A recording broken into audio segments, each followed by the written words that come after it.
And good morning, everybody. This is Adam Gordon and Dr. Fred Cohen. You can just call me Fred. Okay. And Fred. You've known me long enough. Oh, thank you so much. But our audience may not know you, and you know, having a doctorate in front of your name is important. Well, sort of. So here's the reality of it. And this goes to the sales and marketing, not just in cybersecurity, but generally in business. People view people that pull out that doctor and that PhD thing as people who maybe have less to actually offer, and they're using the title as a cudgel. Mm-hmm.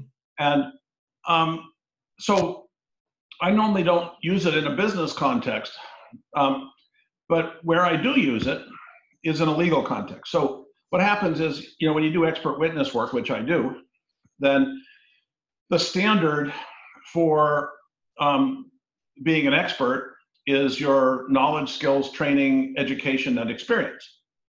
And the PhD part of your education is something that's quite important in the legal system as establishing your credentials. That's a bona fide that says, in essence, of those 5 criteria, you have that one. And if you can have the rest of them in the proper amounts, it makes you credible, and reasonably so. Yes. Oh, you're done? I'm done. Okay. Yes, absolutely. And, the old phrase in marketing is that nothing ever killed a bad product faster than good marketing. And so I always find that the people who do what you're talking about, who, put the doctor in front of their names and really don't have much behind it, fall apart generally pretty quickly. But, the ones who really do come across as experts and really knowledgeable and what I would think of as wise, they tend to hang in there, I think. So, one of the things you're kind of talking about, how I would put this in my world, is that the brand doesn't align with the image. But in your case, you absolutely do. So I'm happy calling you doctor. That's why I call you Dr. Fred. Right. So, like calling me a CEO, which I am, versus managing member, which is a way to refer to what's actually the title member in an LLC, mm-hmm. which I own, in this case, 100% of, or in another one where I own 80%. But in those cases, I don't call myself managing member, because from a sales perspective, there's somebody else that's a member that is out doing sales. So it's better for them to associate themselves with managing member. And I don't mind the title. It has no force and effect in that context. Mm-hmm. There is a whole issue of titles, which, when we were growing up, or maybe I'm older than you, when I was growing up, or maybe before I was growing up, the title made a difference, right? So, yeah. So these days you get vice presidents and executive somethings and chief, innovation officer and all these things that are not officers of the company. And this is when I was, this was the early 1980s. I was working for, I don't even know what they're called right now, but it was a really major defense contractor. And what they said was, whatever title you want. No, you can't be president of SAIC. That's what it was, SAIC, Science Associates, something corporation. I don't remember what the I is right now. Mm-hmm. But I remember. But so, what happened was everybody was a vice president, so you could represent yourself and communicate with people from the companies you were dealing with and from the government as that title. And also in the government context limits your pay. Mm-hmm. Right? So there's all sorts of complexities with overhead associated with titles and pay ranges in government contracts. So nowadays that's largely gone, and the title is less meaningful in most contexts. So these days, we just started a CEO's forum. We have one and you know about this, for our portfolio companies, mm-hmm. where the CEOs get together and so forth. So all of these people are CEOs of relatively early stage companies, right? And well, some of them are in the 50 million range. Oh, that's fine, but it's still, it's not the CEO of a Fortune 500 company. Yeah. And at the same time, there are people that come in as CEOs that are, so I formed a corporation by going to an online provider and named myself CEO because somebody has to. So technically and legally, you are actually a CEO. But what does it mean? So this whole thing with titles has been turned on its head in my lifetime, just as work at home, right? Mm-hmm. So you have to adapt to these things. So the use of a title, I use it in context, right? Whenever I have a signature on a document that calls for me being the CEO, which I am, I sign as the CEO. And if I'm not, I bloody well don't sign it as that, nor claim it. But the vast majority of my communication is just Fred. Fred Cohen, Dr. Cohen, when I'm talking to a university, only after they pull out their PhDs and try and use them as a subject. Right? What is that? Mutually assured destruction defense? Is that what that is? It's not. Okay. So especially in cybersecurity, it becomes a pissing contest. Yes. Just ridiculous, right? So their technical people has to prove that they know more than anybody else about what they're saying, because that's also what their literature claims, even though it's almost never true. Mm-hmm. Even about their particular product, which they should know more than me. But they should. Yeah. So what a classic conversation, right? They're having a conversation and they want an NDA and all this stuff, and say, well, if we get to something that you want to disclose, that's confidential, and then we'll discuss an NDA at that time. In the meanwhile, let's just have a conversation. They sort of give their first level spiel, and I start asking them questions. Oh, so when you say it does this, do you mean this, this, this, this, or this? Oh, well, no. Well, we do these two. Do you do it this way or this way? Well, it takes about 45 seconds before I now know more than what they would have disclosed to me. and now I'm asking them questions that they don't know the answer to. Doesn't it suffer from this problem? They weren't even aware that there was such a problem. And they say, I'm sorry, what's that? And then I describe it, and I say, and then they'll say, oh yeah, that'll work. And there's CEOs there. And I'm not trying to embarrass them. I'm trying to get to how we can have a working relationship, how we can help them, right? And I don't want to be in a pissing contest with them. I want to help them, mm-hmm. Right? And the problem is, that they don't want to be helped if it damages their ego. Mm-hmm. And the CEO doesn't want to hear that his people aren't experts in everything they do. Mm-hmm. Right? Mm-hmm. So, and by the way, and I'm using the word he here, and it's not completely unintentional. Most female CEOs I know don't have that problem. Mm-hmm. I agree. And that's one of the reasons we like, to work with women more than with men when it comes to starting up a business, because they seem to be more willing to accept the help they need, even though they're plenty strong. They know what they're doing. They make decisions, usually thoughtfully and well, and, there's no reason that they can't do just as well or better than men, but they tend to be more accepting of good advice. So that has to do, I guess, with culture and all that stuff. So in any case, getting back to the title issue. I think it's just that the old song is true, that women are smarter than we are. Well, so I refuse to conclude that women are smarter than men. Although the testing shows that given an equal chance, they do better in areas like math. Yeah. Which is classically a male. And I don't mean to be making a blanket statement. I think women are a lot smarter in certain dimensions than men are.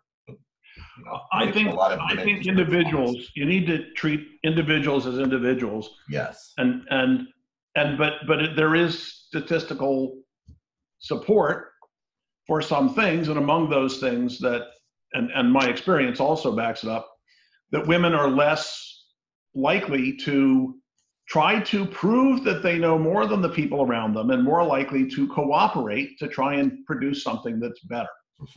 So here we are, two old white guys mansplaining to each other why women are smarter. Well, I don't accept that. So should we move on to today's topic? Was there a topic? There is a topic. Yes, there is a topic. Well, I think we have enough time to cover a topic. I hope so.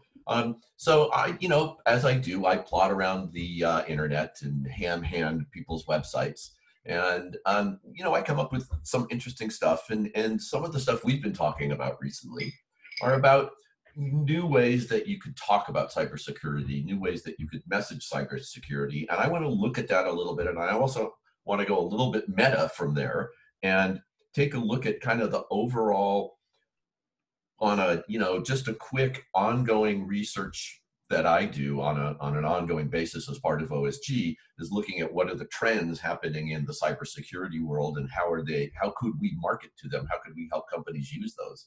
All right, so you're going to bring something up on the screen, because I am. I'm starting to feel like I'm in Congress here. Okay, sorry. Sorry, look, I clearly do that more than you, but just saying. So I promise not to filibuster. That's a filibuster. This company, and now here's something that I would never ever tell a client to do. Wait, go back. Synack, which is a wonderful name if you understand the internet protocol. Okay, well, that's this company right here. So it's Synack. Yeah, Synack. Synack. You know what Synack is? See, I don't know that word, and so my struggle was just to pronounce it. No. In TCP, Transmission Control Protocol, when you start an exchange, you send a packet with the SYN, synchronized bit, set. So that's a SYN packet. That's how they talk about it. And the response you get back is an ACK, acknowledgement. You get the ACK back, and then from there on it goes ACK, ACK push, ACK, and so forth, but with different bit set. But so Synack is the beginning of the transmission control protocol. And that's why it has actual meaning. Sorry. No. That's great. And as opposed to Synack or Snack, but now what would Synack be? Oh, it's nothing. I just, if I'm looking at it without knowing that, without that interpretation. That's how I was, as a non-technical person, or at least, I'm a technical pretender. So, but I didn't know certainly what a Synack was. Yeah, well, if you don't know TCP, you don't know it. So I guess they're saying to their audience, we are, TCP protocol people, the most trusted crowdsourced security platform. Oh, wait a minute. These guys actually are a very interesting company. Well, maybe, they just raised like $20 million, by the way. Well, and I don't want to argue with somebody that just raised $20 million about their ability to raise money. No, I think they've proven that. Yeah. Now, if we could only, help the investors to make sure that that money is well spent and that the investment was well done. Yeah. Which we do, but not, not the investors that invested in Synack. Right. As far as I know, maybe we do, and we don't know. They don't always tell us what decisions they make. So there were a couple of areas about this company that I wanted to talk about.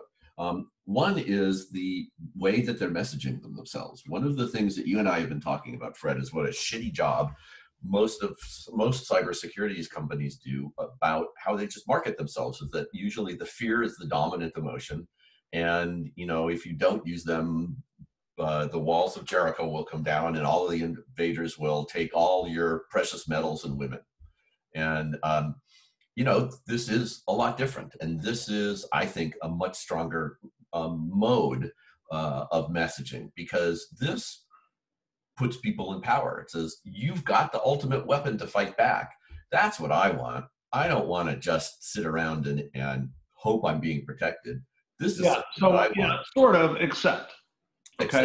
Okay, so let me just finish with that thought. So what that says, one of the things that says to me is this may be, they may be evolving this, and the fact that they raised all of this money to do this is an indication of this. So my argument here is that Synack may now hold them back a little bit, because if they are now marketing to a wider audience, there's going to be more people that don't know that, as opposed to what they were doing before, which looks like creating this crowdsource tool that they claim to have. So you ready for the problems? Yes. I don't like people to lie to me. I never want to deal with a company that ever tells me something that turns out not to be true. So I'm assuming that you're talking about their use of the word ultimate here. Well, when you read the ultimate cybersecurity weapon, right, having read that, seeing nothing else, do you believe that it's true, or do you immediately say, no, it's hyperbole? I immediately say, no, it's hyperbole, they're lying, because it's on the. All right, so at that point, I'm preloaded with the desire to prove them wrong. Mm-hmm. And more than that, the desire to not have a conversation with somebody who obviously thinks that they're better than everybody else. Mm-hmm. So, and remember, there's a culture in cybersecurity, right? And you're selling into that culture. Of course, that depends on who your buyer is, and I don't know who their buyer is, right? So they may have a buyer that's, you know, naive or not part of that community or whatever, right? So that's the first problem. It's the same as people say, you know, this is perfect, or it's, they've said this about virus defenses forever, right? It's the last virus defense you'll ever need to buy. Right. So my response to that is, oh, you mean if you use this, they will break in and wipe you out of business and you'll never need to buy another one? like as if, right? Right. All right, so the next problem is it's a weapon. Okay, so you may not know this, but lots and lots of people don't, they're like opposed to weapons of mass disruption and mass destruction. And we have been told by the government and by lots of people that cyber has these weapons of mass disruption, right? So this is a weapons company. I'm a peace-loving commercial guy. Is this a government thing? It's a cyber weapon? Is it legal? Another question. Is it legal to export cyber weapons? The answer is no, unless you have an export license from the Department of Commerce if you're in the US. Right. So now I'm a multinational and you're saying, wait a minute. So I'm just saying, there's some problem with that meme. Yes. Bragging, right? The use of the term weapon, the clearly untrue claim, right? So that's like the three worst things to start me with. Okay. And they just raised $21 million. Oh, no, they can raise money because people that are funding these things don't necessarily know about the culture of cybersecurity that they're selling into, right? But that's all right. So suppose we're interested and we go and read the next one. And the next one says comprehensive penetration testing with actionable. I'm sorry, how is that my ultimate weapon? You're going to prove that you can break in? Actually, that is what they do. Well, thank you. We know people can break in. It's just not a surprise. Yeah. Well, but penetration testing is not what I would call a cyber security weapon. Well, what they say they do is, and I agree with you, given those objections, they're not doing a very good job of communicating it. And what they do is they have this team of white hat hackers, they call it, around the world, and they use all of the known hacking tools to try and break into your system, and they tell you when they do, and they charge you money for this service. So it is sort of that. It's exactly that. Except they're just, and I agree, the service is not itself a weapon. Well, but now comprehensive penetration testing. So what does that mean? Okay. It means that they try all of the things that they can think of to try and penetrate your defense. Well, okay. So even with your interpretation, which is almost certainly not true. Well, I've read their stuff, and I think it is, at least if their stuff is true. All right. So do they kidnap people? No. Okay. So that's just not true. That's not true. Right.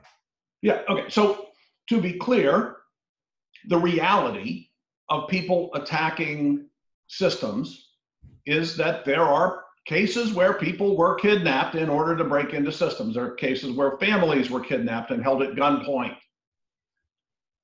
So they're not testing that. No. So it's not comprehensive. Yes. Okay. If that's your definition. Right. A word at a time. Hang on. A word at a time. All right. Penetration. So they're not testing to see whether my security does what it's supposed to do, which would be protection testing. they're testing to see whether they can get past something. Yes.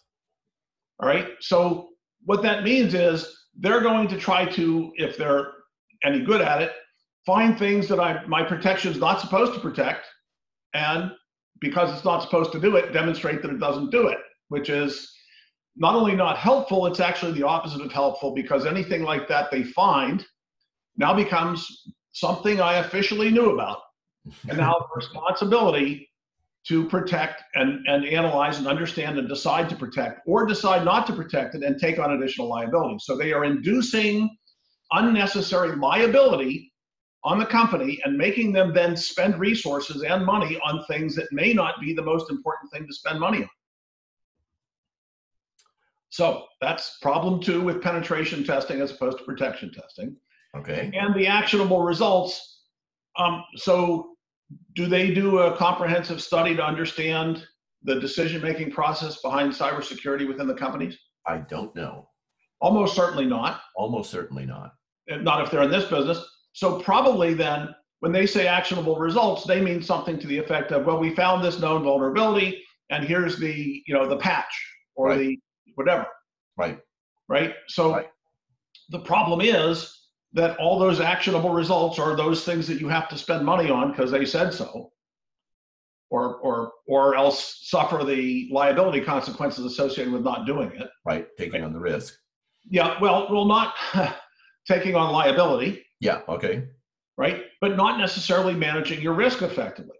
So the question of what action I should take is a function of the consequences to the entity, right? And you've just created unnecessary consequences.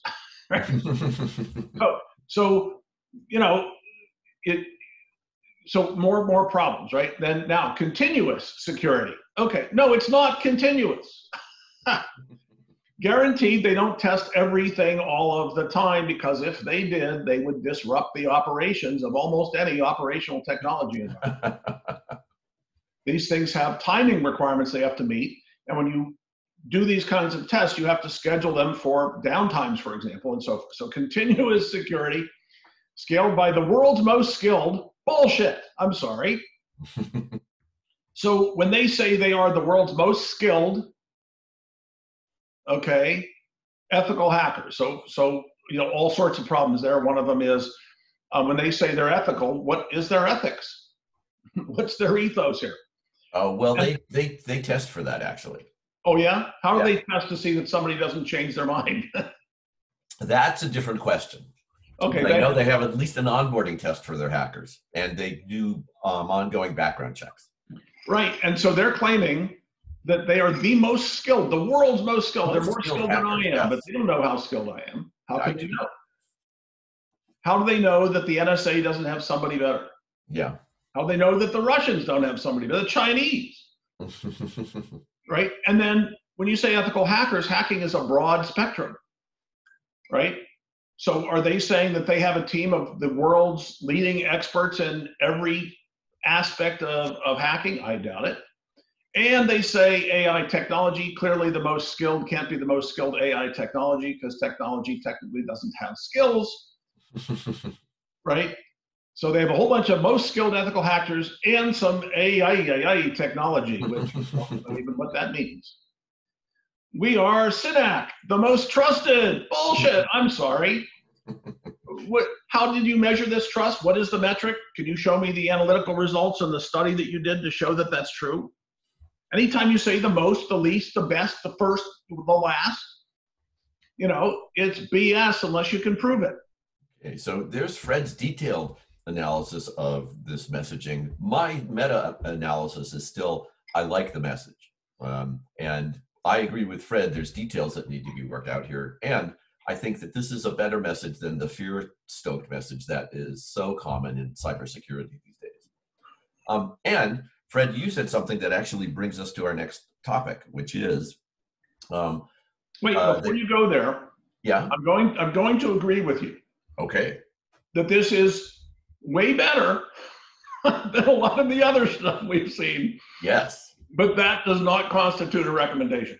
No. All I'm looking for at this point is better. Yes, you don't have to outrun the bear, you just have to outrun the other guy, right? That's right. Yes. So, TechCrunch, everybody knows them, and that's actually not where I'm going these days.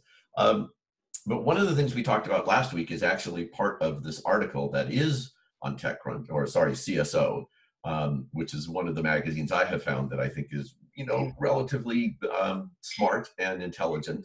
And this is a article about what they interviewed some CISOs and figured out what do they want to do for 2020? What are the things that they think? This guy happens to agree with something that you said, I think it was a week or two ago, that the security department has to evolve from being the no department, which I always thought was finance anyway, to being a collaborator and helping people do what they do, as opposed to telling them how they can't do it or what the dangers are and why they shouldn't. And Yeah. I thought that this was a very smart piece of writing. And one of the things they talk about in this that I think is what I'm looking for your feedback on about this, Fred, is the human factors involved with this. Because a lot of what seems to be happening in the cybersecurity world these days is they see that they can't just lay the icing on top of the cake. They really have to have security be a part of all of the efforts of the company. It has to be a lot outside of IT and everywhere all of the time. And at least So that the makes for a safer extreme with company which you because you deal with express the human factors better. the extreme with which you express it, right, it is similar to the advocacy that I have made and that many others have made, that says that, yes, it should be embedded in the culture. It should be inherently part of everything we do. The reality is not that. Right.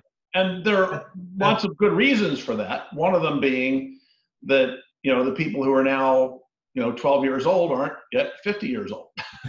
So most of the decision makers in enterprises, have not lived their lives in the Facebook era, and because, and nor will Facebook necessarily be here in 10 years. Yeah, who knows? Right. So, but one of the things that they're talking about are human factors and how this applies to human factors and building security into the culture of the company so that people are aware if they get a phishing email or they bring in a package or they bring in a device that nobody has looked at. So the term human factors, there are two different uses here, and you're using a different use of the term than the normal sense of the word human factors in business. Okay. So human factors, we're usually talking more along the lines of ergonomics, right? Okay. That is making things more readily understandable and usable. And my view of graphical interface design and human computer interaction. Yes. Right? And that's sort of what human factors typically talks about. Although in the security space, human factors have long been associated with reliability, human reliability studies, and the whole methodology surrounding control of nuclear weapons and so forth. It's all embedded in it. So first off, there are just these two different meanings. And so you should sort of be, clarifying in that. But you talk about what the general awareness is associated with security. So awareness programs are a very important aspect of the overarching protection architecture, right? And by the way, Pete Lindstrom's a smart guy and a good guy. I noticed he's quoted it. But I think he used to be a Gartner analyst or something, but I've known him for many years. He's now the vice president of security research at IDC. Yeah, which is no longer Gartner, I guess, unless did somebody buy something? I don't know, whatever. In any case, clearly human factors, both in the sense of behavioral response to events, which is part of the training and awareness program, right, where you basically teach people, if you see this, do that, right?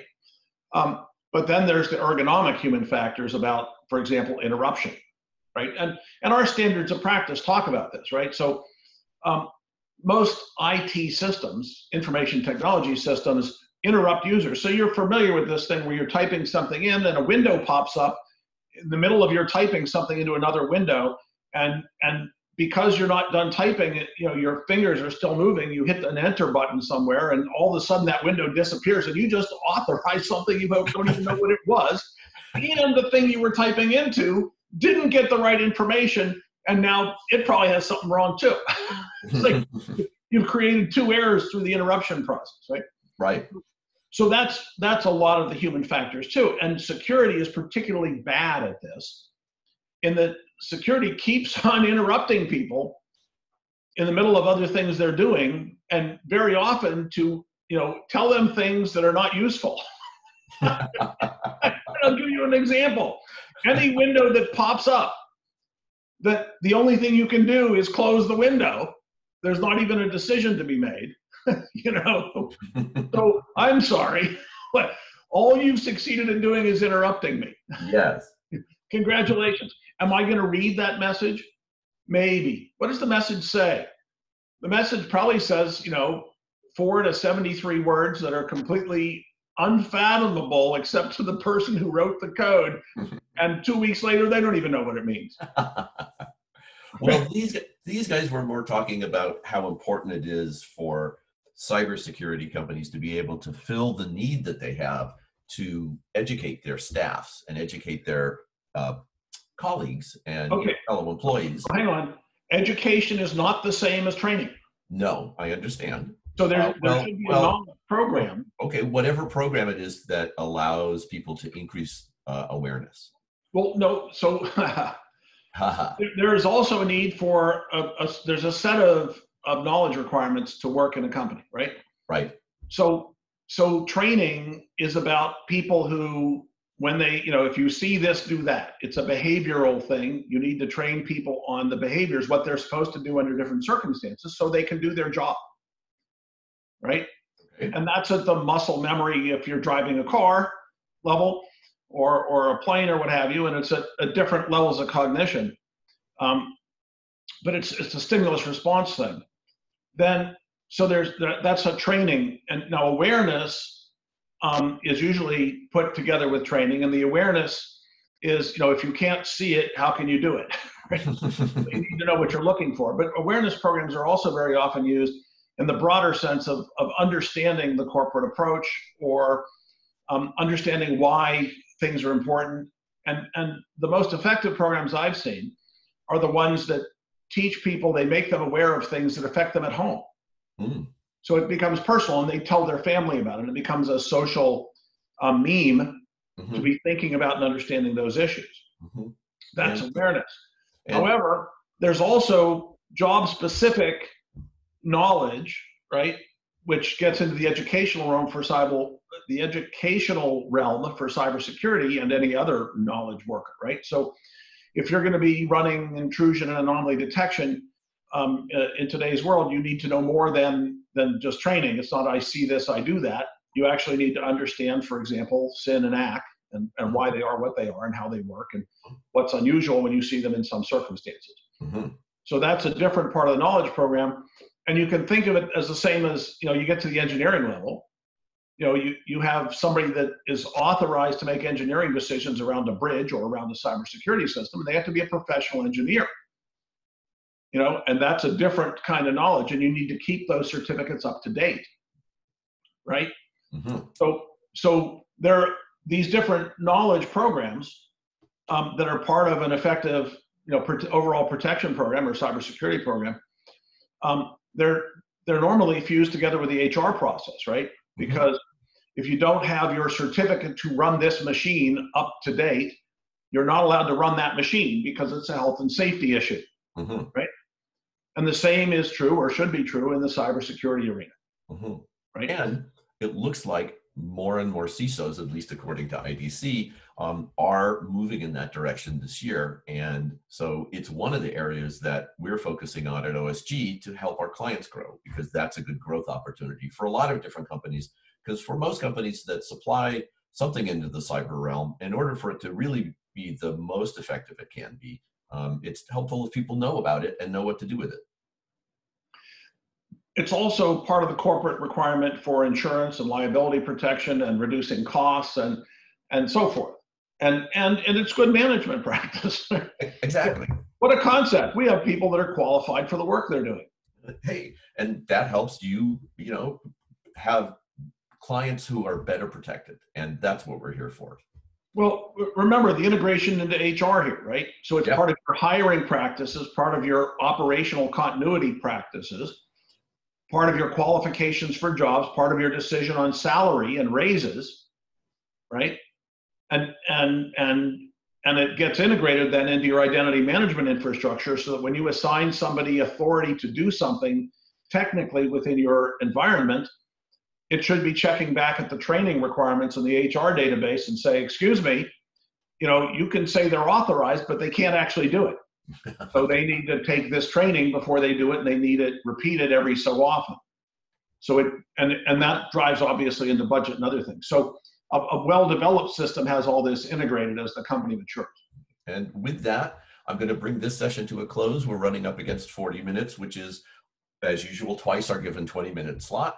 So with this, I'm going to say goodbye. This is OSG signing off. Goodbye from Adam Gordon, and From Fred Cohen. have a good afternoon, everybody.